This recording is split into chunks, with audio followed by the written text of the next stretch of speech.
औज़ुबिल्लाहि मिनश्शैतानिर्रजीम बिस्मिल्लाहिर्रहमानिर्रहीम। बेटा आज का हमारा क्वेश्चन है how to calculate empirical formula of compound. Compound का एम्पिरिकल फार्मूला कैसे कैलकुलेट किया जाता है। सबसे तो पहले तो बेटा हमें ये पता होना चाहिए कि एम्पिरिकल फार्मूला होता क्या है। बेटा हमारे पास एम्पिरिकल फार्मूला ऐसा केमिकल फार्मूला होता है जो कंपाउंड में मौजूद एटम्स के दरमियान सिंपलेस्ट रेशो को ज़ाहिर करता है। फॉर एग्जांपल है, अगर मेरे पास ग्लूकोज है C6H12O6 तो मैं इसे मज़ीद सिंप्लीफाई करूँगा, मैं पूरे के पूरे एटमों को 6 से डिवाइड कर देता हूँ तो मेरे पास आंसर आएगा CH2O। यानी कि इस फार्मूले ने मुझे रेशो बताई है कार्बन, हाइड्रोजन और ऑक्सीजन के दरमियान 1:2:1। तो ये फार्मूला क्या कहलाता है? एम्पिरिकल फार्मूला, जो एटम्स के दरमियान सिंपलेस्ट रेशो को एक्सप्लेन करता है। तो डिफाइन कैसे करेंगे? Define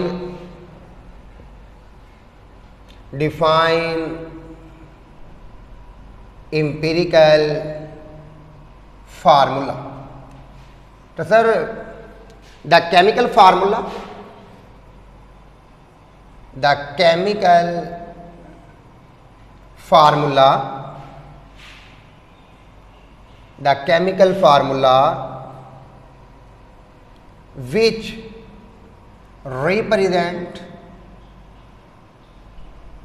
which represents the simplest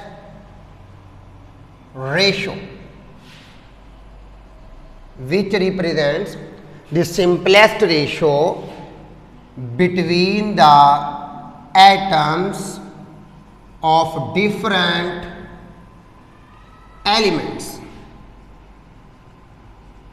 present in a compound।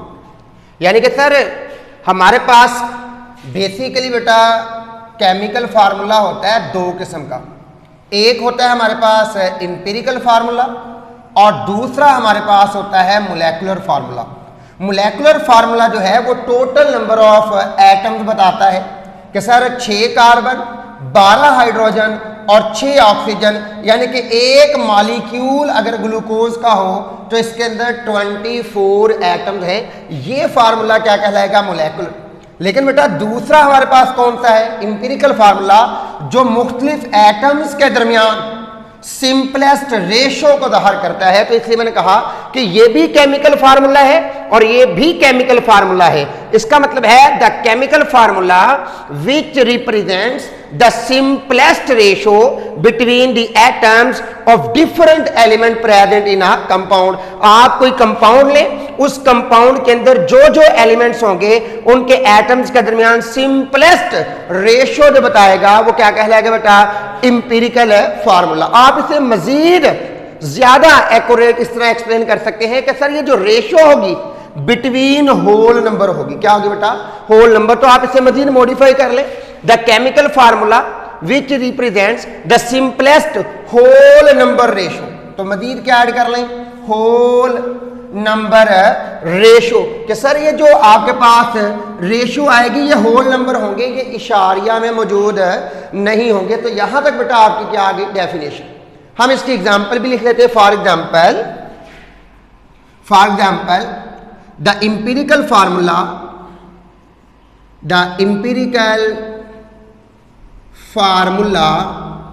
Of glucose.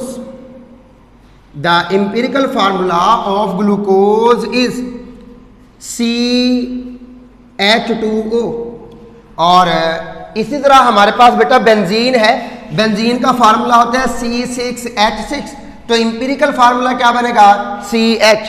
तो sir the empirical formula of glucose bracket में लिखते हैं C6H12O6 इज CH2O and that of benzene benzene मतलब बेटा ब्रैकेट में लिख देंगे कि sir C6H6 and that of benzene बेटा हमारे पास क्या बनेगा CH। तो ये दो एग्जाम्पल है, इनफ है बेटा इस डेफिनेशन को एक्सप्लेन करने के। लेकिन हमारा क्वेश्चन तो ये था ही नहीं। हमारा क्वेश्चन था कि सर आप इस इंपीरिकल फार्मूले को कैलकुलेट कैसे करते हैं। अगर आपको कोई कंपाउंड दिया गया हो तो आप उसका इंपीरिकल फार्मूला कैसे मालूम करेंगे। बेटा इस क्वेश्चन को आंसर करने के लिए हमें पहले एक न्यूमेरिकल सॉल्व करना होगा। आपकी बुक में एग्जाम्पल नंबर 3 है, आप उसे सॉल्व करेंगे। मैं उसे यहाँ पे सॉल्व करता हूँ। जब हम उसे सॉल्व करेंगे तो उसमें जो स्टेप हम यूज करेंगे वही स्टेप हम इस क्वेश्चन के आंसर में 1 बाय 1 लिखते जाएंगे। तो पहले बेटा हम इस क्वेश्चन को एक्सप्लेन करने से पहले हम एक न्यूमेरिकल कर लेते हैं, यानी कि आप उसकी स्टेटमेंट लिख सकते हैं कि सर विटामिन सी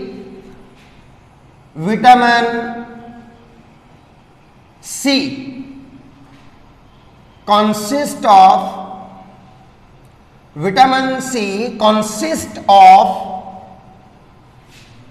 40.92% carbon,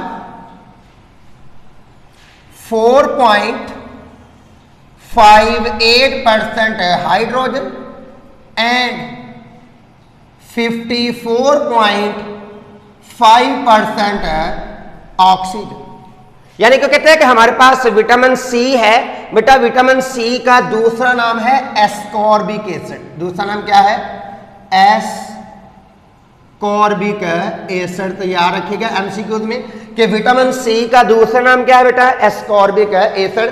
तो क्वेश्चन ये है कि sir vitamin C contains 40.92% carbon, 4.58% hydrogen and 54.5% oxygen.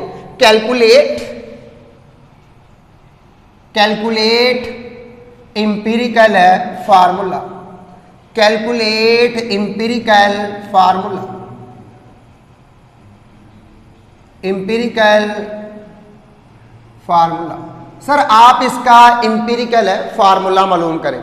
तो बेटा इंपीरिकल फार्मूला मालूम करने के लिए हम 4 स्टेप्स को फॉलो करते हैं।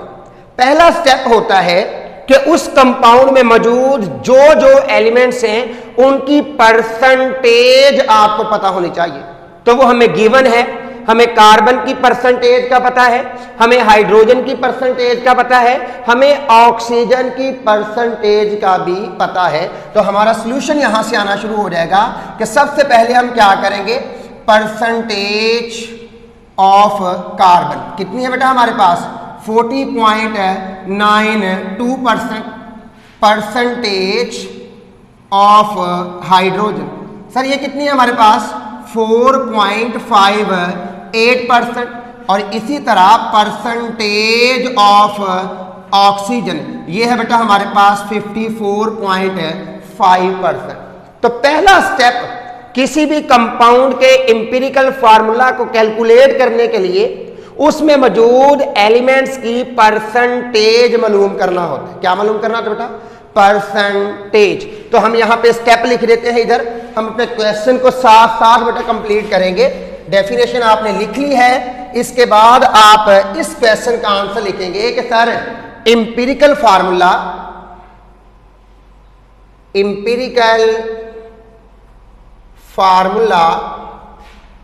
Can be calculated by following steps mentioned below।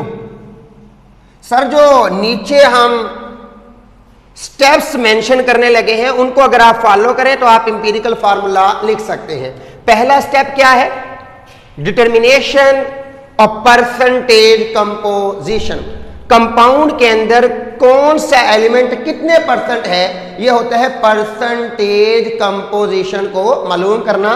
तो पहला स्टेप हमारा बेटा गिवन था इसलिए हमने उसे मालूम नहीं किया, वो ऑलरेडी हमें मालूम था। तो पहला स्टेप क्या आ गया कि sir determination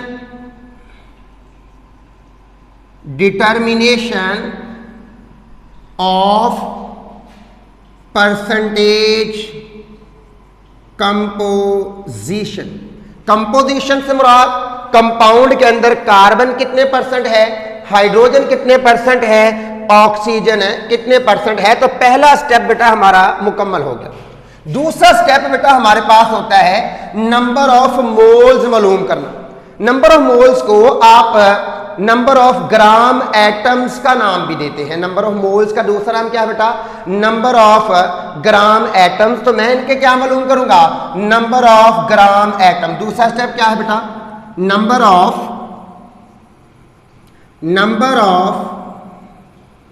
gram atoms, number of gram atoms of, पहले किसके मालूम करूंगा, कार्बन के। इसका फार्मूला होता है कि given mass over molar mass, यानी कि बेटा जो परसेंटेज होती है, ये कल हमने पढ़ा था, हकीकत में it is the number of gram. Sir ये वजन ही होता है। तो बेटा ये जो परसेंटेज है ये हकीकत में आपको मास दिया गया है। तो इसका फार्मूला होता है given mass over molar mass, या फिर sir mass of an element over atomic mass. तो यहां बेटा आपके पास आ जाएगा mass of carbon over atomic mass of carbon. तो ये इसका फार्मूला है। बाकियों के फार्मूले आप खुद लिख लेंगे। तो बेटा हमारे पास मैस ऑफ कार्बन कितना है सर, 40.92, और कार्बन का एटॉमिक मैस होता है बेटा हमारे पास 12। तो हमारे पास आंसर आ जाएगा 3.41। और बेटा नंबर ऑफ ग्राम एटम्स का फार्मूला हमारे पास जब इस्तेमाल करेंगे तो ऊपर मास है, मास का यूनिट होता है ग्राम, और नीचे बेटा एटॉमिक मास है तो आ जाएगा ग्राम एटम। क्या आ जाएगा, ग्राम एटम। तो नंबर ऑफ ग्राम एटम्स आपके पास कितने आ गए बेटा, 3.41। अब हम मालूम करेंगे number of gram atoms of hydrogen. क्या मालूम करेंगे, number of gram atoms of hydrogen. इसका फार्मूला भी क्या लिखेंगे, mass of hydrogen over atomic mass of hydrogen. तो वो आप खुद लिख लीजिएगा, मैं डायरेक्ट सॉल्व करने लगा हूं। मैस ऑफ हाइड्रोजन कितना है आपके पास, सर ये हमारे पास है 4.58 ओवर बेटा हाइड्रोजन का एटॉमिक मैस। एटॉमिक मैस से मुराद एक एटम का मैस 1.008। तो इसका बेटा हमारे पास आंसर आ जाएगा, इसका आंसर आएगा 4.54 ग्राम एटम। यूनिट क्या रहेगा बेटा, ग्राम एटम। नेक्स्ट बेटा हमारे पास है number of gram atom of oxygen. तो आ जाएगा जी number of gram atoms of oxygen. तो इसका फॉर्मूला क्या आएगा, mass of oxygen over atomic mass of oxygen. तो बेटा मैस ऑफ ऑक्सीजन आपको दिया गया है 54.5, और ऑक्सीजन का मैस होता है बेटा आपके पास 16। तो आपके पास आंसर आ जाएगा 3.406 ग्राम एटम। तो ये बेटा आपके पास आंसर आ गया। यानी कि दूसरा स्टेप क्या था, नंबर ऑफ ग्राम एटम्स मालूम करने होते हैं। और नंबर ऑफ ग्राम एटम कैसे मालूम करते हैं sir, it is obtained by dividing the mess of an element by its atomic mass. Sir element के मास को उसी के एटॉमिक मास से क्या कर दें, डिवाइड। तो आपके पास क्या आ जाएंगे, नंबर ऑफ ग्राम एटम्स आ जाएंगे। तो हमारा दूसरा स्टेप क्या है बेटा, finding number of gram atoms of each element. Sir her element के नंबर ऑफ ग्राम एटम्स मालूम करने हैं, और नंबर ऑफ ग्राम एटम्स का दूसरा नाम क्या है बेटा, नंबर ऑफ मोल्स, यानी कि मोल्स मालूम करने हैं। तो sir number of gram atoms मालूम करने के लिए हमें क्या करना पड़ेगा, हम बेटा मास जो किसी भी एलिमेंट का दिया होगा उसे उसी के एटॉमिक मास से क्या कर देंगे, डिवाइड। तो लिखेंगे फॉर दिस पर्पस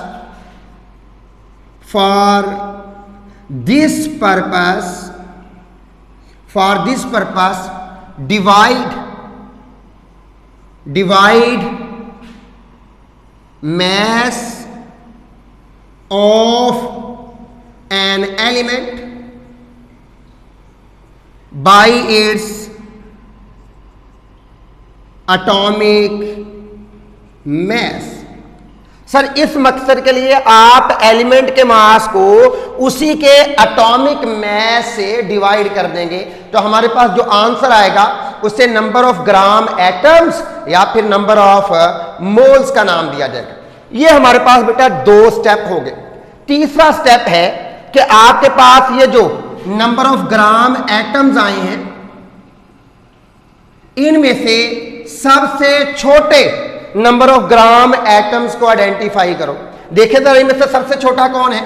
सर हमारे पास 3.41, 4.54 और 3.40, इन तीनों में से सबसे छोटा आंसर कौन सा है, 3.406। तो हम क्या करेंगे, हम इन तमाम नंबर ऑफ मोल्स को 1 बाय 1 सबसे छोटी क्वांटिटी से डिवाइड कर देंगे।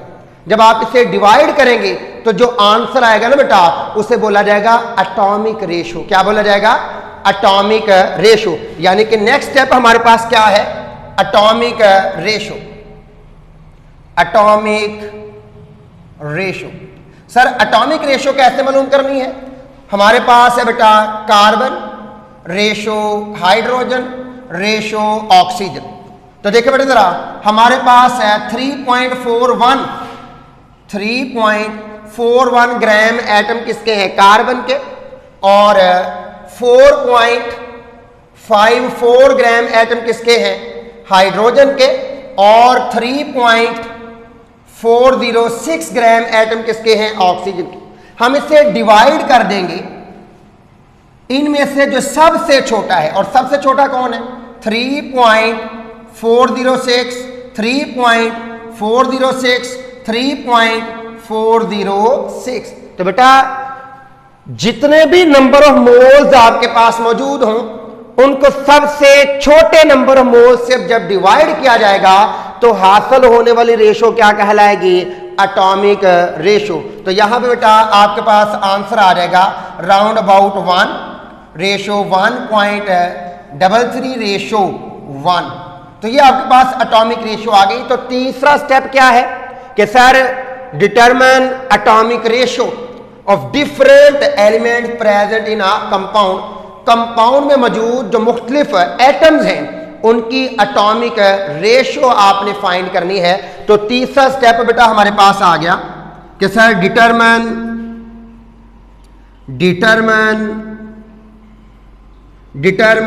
Atomic ratio of elements present in a compound. Sir compound के अंदर जो एलिमेंट मौजूद हैं आप उनकी एटॉमिक रेशो मालूम करें। सर वो कैसे मालूम करेंगे, सिंपल मेथड, जितने भी नंबर ऑफ मोल्स हैं उन्हें सबसे छोटे नंबर ऑफ मोल्स से क्या कर दो, डिवाइड। तो ये क्या आ जाएगी बेटा आपके पास एटॉमिक रेशो। अब हमारे पास चौथा स्टेप है, बाद औकात हमें वो परफॉर्म करना पड़ता है और बाद औकात उस स्टेप के बगैर ही हमें इंपीरिकल फार्मूला मिल जाता है।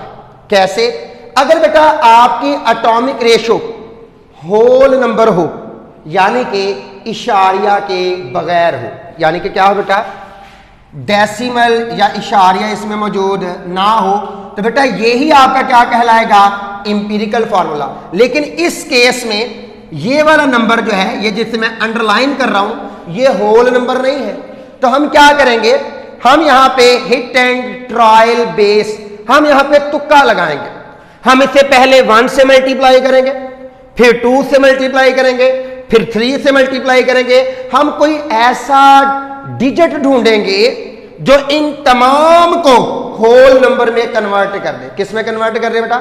होल नंबर में। तो यानी कि हम क्या करेंगे, इसे मल्टीप्लाई कर देंगे, multiply by 3।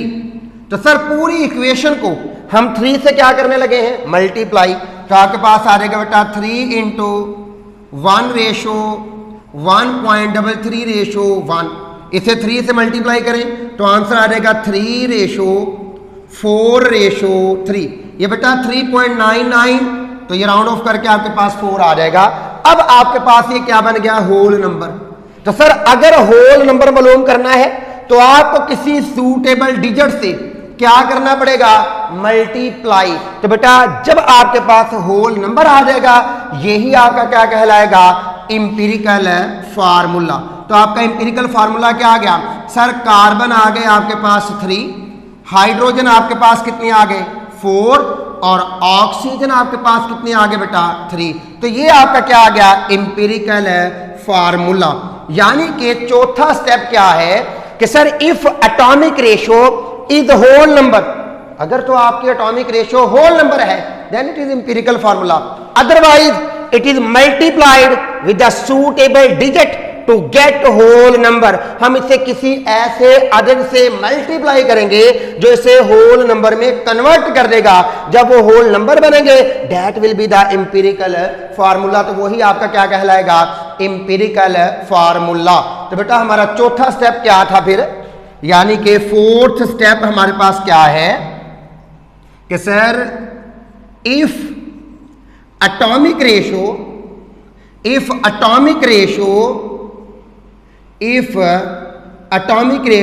is a whole number then it is a empirical formula। Sir अगर आपकी एटॉमिक रेशो होल नंबर आ जाती तो यहीं पे आपका आंसर आ जाना था, लेकिन अगर वो एटॉमिक रेशो होल नंबर नहीं है तो हम इसे किसी ऐसे डिजिट से मल्टीप्लाई करेंगे जो छोटे से छोटा आंसर भी दे और आंसर होल नंबर भी हो। तो यहां पे क्या लिखेंगे कि sir if atomic ratio is a whole number then it is an empirical formula, otherwise it is multiplied by a suitable digit to get whole number। तो सर अगर आपकी एटॉमिक रेशियो होल नंबर नहीं है, हम किसी suitable digit से multiply करेंगे और हमारा आंसर क्या आ जाएगा? हमारा जो आंसर आएगा वो होल नंबर आएगा और वही हमारा क्या होगा बेटा? Empirical formula. तो मैं दोबारा रिपीट किए रहता हूं कि sir how to calculate empirical formula, how to calculate, कैसे मालूम करना है? तो मैंने कहा बेटा empirical formula can be calculated by following 4 steps mention below. Number 1, सबसे पहले क्या मालूम करेंगे? Determination of percentage composition. Sir आप पहले हर एलिमेंट की परसेंटेज मालूम करेंगे। सर वो तो गिवन है, अगर गिवन नहीं है तो आप उसे कैलकुलेट करेंगे। नंबर 2, सर आप हर एलिमेंट के नंबर ऑफ ग्राम एटम्स मालूम करेंगे, यानी कि नंबर ऑफ मोल्स मालूम करेंगे। सर वो क्या होते हैं? Given mass over molar mass, या फिर mass of an atom over atomic mass. आप हर एक के मास को उसी के एटॉमिक मास से क्या करेंगे? डिवाइड। तो आपके पास जो आंसर आएगा वो नंबर ऑफ ग्राम एटम्स या फिर नंबर ऑफ मोल्स होंगे। सर हमने वो भी मालूम कर लिया। फिर तीसरा स्टेप है determine atomic ratio of elements present in a compound. Compound के अंदर जो एलिमेंट हैं इनकी एटॉमिक रेशियो मालूम करो। तो एटॉमिक रेशियो मालूम करने के लिए हम क्या करेंगे? तमाम नंबर ऑफ मोल्स को हम सबसे छोटे नंबर ऑफ मोल से डिवाइड करेंगे। जब डिवाइड करेंगे तो हमारे पास कोई ना कोई आंसर आएगा। अगर वो आंसर होल नंबर है then it is empirical formula. तो आपका वही इंपीरिकल फार्मूला है। तो सर अगर ना आए फिर then it is multiplied with the suitable digit, तो सर हम इसे ऐसे अदद से मल्टीप्लाई करेंगे जो इसे होल नंबर में कन्वर्ट कर देगा और वही आपका क्या कहलाएगा, एम्पिरिकल फार्मूला। अब यहां पे गौर कीजिएगा बेटा, आपका एक एमसीक्यू ये है कि what is the empirical formula of ascorbic acid. तो एस्कॉर्बिक एसिड का एम्पिरिकल फार्मूला आपको मिल गया। Number 2, sir vitamin C is also known as ascorbic acid. Yes sir, ascorbic acid is also known as vitamin A, vitamin B, vitamin C, vitamin D. आप किसको टिक करेंगे, vitamin C को। तो हमारे पास बेटा विटामिन सी का नाम भी मौजूद है और उसका एम्पिरिकल फार्मूला भी। एक और चीज आपको बताता हूं एमसीक्यूज के लिहाज से, तो सर हमारे पास है molecular formula of vitamin C क्या होगा, तो बेटा वो होगा C6H8O6। It is molecular formula of vitamin C that is known as ascorbic acid. तो यहां तक बेटा आपके 2 क्वेश्चन कंप्लीट हुए, लेकिन उससे पहले मैं आपको बता दूं कि बेटा चैप्टर 1 में से ओल्ड स्कीम के मुताबिक या लास्ट टाइम जो बोर्ड का पेपर पैटर्न है उसके मुताबिक चैप्टर 1 में से आपको 4 नंबर का न्यूमेरिकल आना है। न्यूमेरिकल में आपके चैप्टर में दी गई ये एग्जाम्पल्स होती हैं, तो आपने ये एग्जाम्पल्स इसी तरह करनी है, यानी कि इतने इंपॉर्टेंट ये क्वेश्चन नहीं है जितने इंपॉर्टेंट ये न्यूमेरिकल है। न्यूमेरिकल बेटा 4 नंबर का आएगा, इसलिए सारे न्यूमेरिकल और सारी एग्जाम्पल्स हम 1 बाय 1 सॉल्व करेंगे। हमें 4 नंबर का न्यूमेरिकल आना है, 4 नंबर के 2 शॉर्ट आंसर आने हैं और 1 बेटा हमें एमसीक्यूज आना है। तो इस हवाले से हम न्यूमेरिकल्स पे ज्यादा जोर देंगे क्योंकि बेटा न्यूमेरिकल हमें परफेक्ट 4 मार्क्स देता है। हो सकता है थ्योरी में जब आप लिखते हैं तो आपके मार्क्स में फ्लक्चुएशन कम या ज्यादा लगा देता है एग्जामिनर, लेकिन न्यूमेरिकल्स में आपके मार्क्स कटने के चांसेस है बहुत ही रेयर होते हैं। तो इस हवाले से बेटा इसे नहीं आप लोगों ने इजी लेना, इसे बहुत ज्यादा इत्मीनान के साथ आपने करना है क्योंकि 4 नंबर का न्यूमेरिकल आना है। मैं आपको इस चैप्टर के सारे न्यूमेरिकल एक्सरसाइज वाले और जो एग्जाम्पल्स दी गई हैं उनको इंशाल्लाह 1 बाय 1 सॉल्व करवाता जाऊंगा। और अगर आपको किसी भी किस्म की इन क्वेश्चंस में प्रॉब्लम हो तो आप कॉलेज के दिए गए कॉन्टैक्ट नंबर पे रब्ता कर सकते हैं। जी तक के लिए अल्लाह हाफिज़।